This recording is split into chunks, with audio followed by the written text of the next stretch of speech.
আবল তাবল কথাবার্তা বলতে থাকে। আবার আপনার কাছে চিঠিও দিচ্ছে দেখলাম আর খোলা খোলা চিঠি আর কি।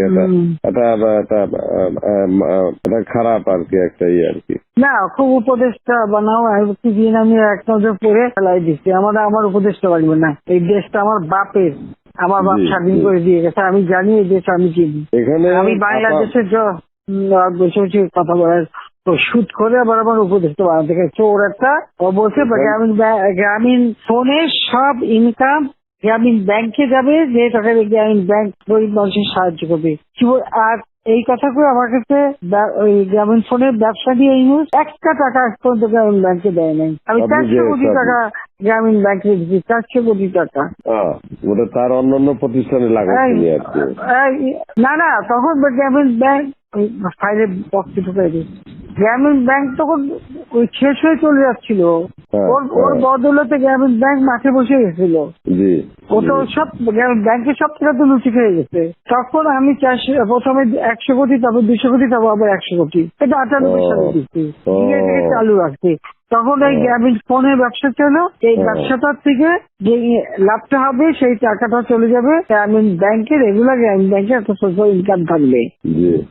এই বলে ব্যবসা নিয়ে তখন যখন ব্যবসা নাই, তোমার বলে রাখি যদি কোনদিন প্রশ্ন ওঠে বলতে পারবা, 51% মালিক হলো বাংলাদেশ আর 49% হলো নরওয়ে কোম্পানি।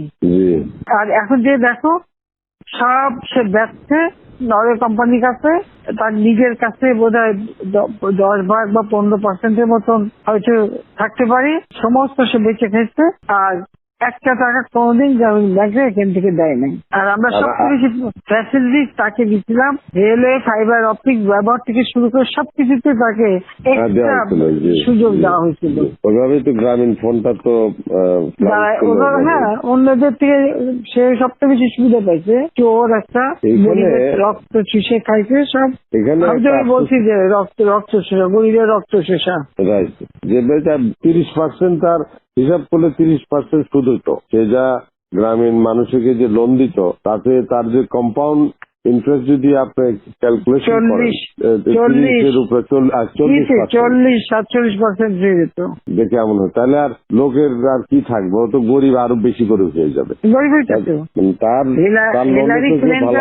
তোমরা তো ইতিহাস জানো না, হিলারি ক্লিন্টনে নিয়ে গেছিল যশোরে, তার হাত দিয়ে গ্রামীণ ব্যাংকে ঋণ দেওয়ালো। এরপর সেই লোকগুলি সাধারণ গরিব লোক, হরিজন গ্রুপ, তারা ওই এলাকায় আর থাকতেই পারে নাই, কারণ ওই ইন্টারেস্ট দিতে দিতে দিতে তারা ফকির হয়ে নিজের যে বাড়িঘর ভিটা মাটি তাও কেড়ে নিয়ে গেছে। তারপরে তারা ওই এলাকা থেকে হারাই গেছে।